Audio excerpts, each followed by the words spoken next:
नमस्ते। आज हम जानवरों की दुनिया में एक बहुत ही फंडामेंटल एक बहुत ही बुनियादी सवाल पर बात करने वाले हैं। सवाल ये है कि आखिर नई जिंदगी कैसे बनाती है? सोचिए जरा, ये एक ऐसा सवाल है ना जिसने सदियों से साइंटिस्ट्स और थिंकर्स सबको अपनी तरफ खींचा है। और खींचे भी क्यों ना, आखिर ये हर एक लिविंग बीइंग, हर एक जीवित प्राणी के होने का, उसके वजूद का बिल्कुल सेंटर पॉइंट है। तो इस पूरी पहेली को सुलझाने के लिए ना हमें सबसे पहले इसकी नींव को, इसके फाउंडेशन को समझना होगा। चलिए शुरू करते हैं रिप्रोडक्शन यानी प्रजनन की डेफिनेशन से। ये वो प्रोसेस है जो जिंदगी को एक जनरेशन से अगली जनरेशन तक लेके जाती है। तो रिप्रोडक्शन है क्या?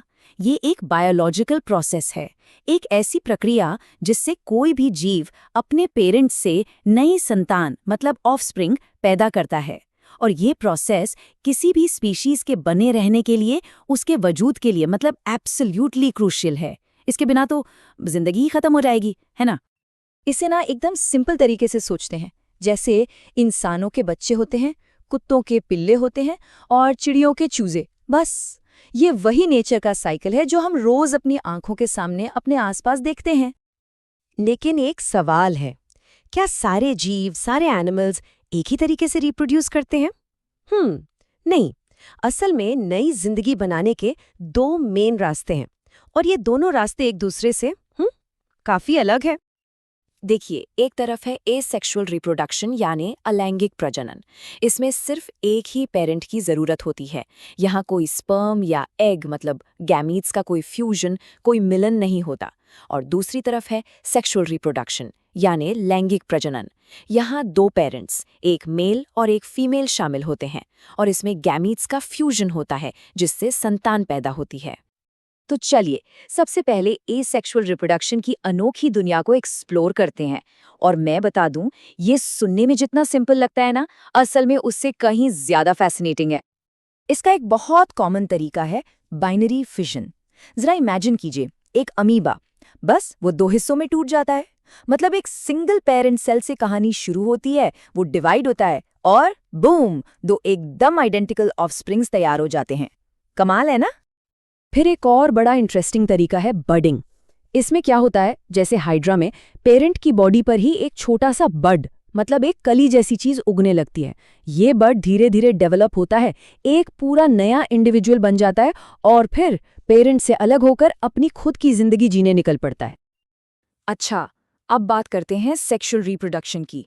यहाँ एक बहुत ही की इवेंट होता है, एक ऐसी घटना जो गेम चेंजर है, और वो है फर्टिलाइजेशन यानी निषेचन।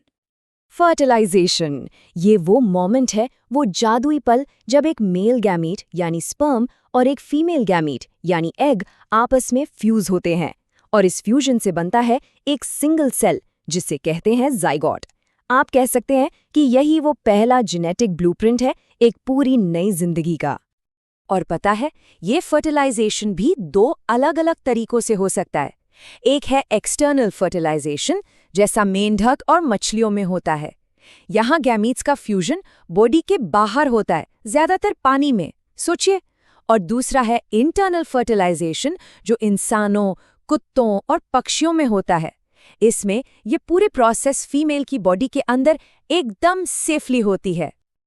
तो ठीक है, जाइगोट बन गया, लेकिन उसके बाद क्या? कहानी यहीं खत्म नहीं होती, ये तो बस शुरुआत है। अब हम देखेंगे वो इनक्रेडिबल जर्नी, वो सफर जो एक सिंगल सेल से शुरू होकर एक पूरे ऑर्गेनिज्म तक जाता है।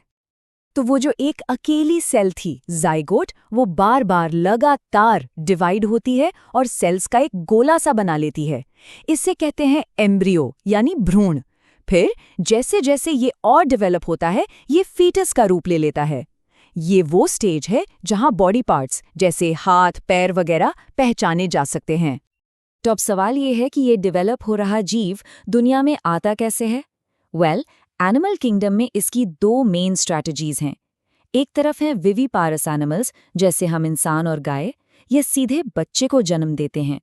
और दूसरी तरफ है ओविपारस एनिमल्स, जैसे पक्षी और मेंढक, ये अंडे देते हैं और बच्चे बाद में उन अंडों से बाहर निकलते हैं। इन सारी चीज़ों को मतलब फर्टिलाइजेशन, डेवलपमेंट, इन सब को एक साथ समझने के लिए चलिए एक केस स्टडी देखते हैं। एक ऐसे जानवर की जिसका लाइफ साइकिल सच कहूं तो एक कमाल की ट्रांसफॉर्मेशन स्टोरी है, और वो जानवर है मेंढक। मेंढक का लाइफ साइकिल वाकई किसी मिरेकल से कम नहीं है। देखिए, इसकी शुरुआत होती है पानी में दिए गए एक छोटे से अंडे से। फिर उस अंडे से निकलता है एक टैडपोल। ये पानी में रहता है और गिल्स से मतलब गलफड़ों से सांस लेता है। लेकिन फिर एक जादू होता है। ये एक अडल्ट फ्रॉग में ट्रांसफॉर्म हो जाता है। इसके फेफड़े बन जाते हैं, पैर निकल आते हैं ताकि ये जमीन पर भी रह सके। What a change! इस इनक्रेडिबल ट्रांसफॉर्मेशन का एक खास साइंटिफिक नाम भी है। इसे कहते हैं मेटामॉर्फोसिस यानी कायांतरण। इसका मतलब है एक लार्वल स्टेज से अडल्ट स्टेज तक का पूरा बदलाव, जिसमें बॉडी का पूरा स्ट्रक्चर ही बदल जाता है। तो मेंढक का ये सफर है ना कमाल का। लेकिन सोचिए, ये तो लाखों कहानियों में से सिर्फ एक है। तितलियों का जीवन चक्र या गहरे समंदर के जीवों का। नेचर में ऐसे न जाने कितने अमेजिंग लाइफ साइकिल्स हैं। ये हमें सोचने पर मजबूर करता है नहीं कि इस दुनिया में और कौन-कौन से ऐसे चमत्कार छिपे हैं जो बस खोजे जाने का इंतजार कर रहे हैं।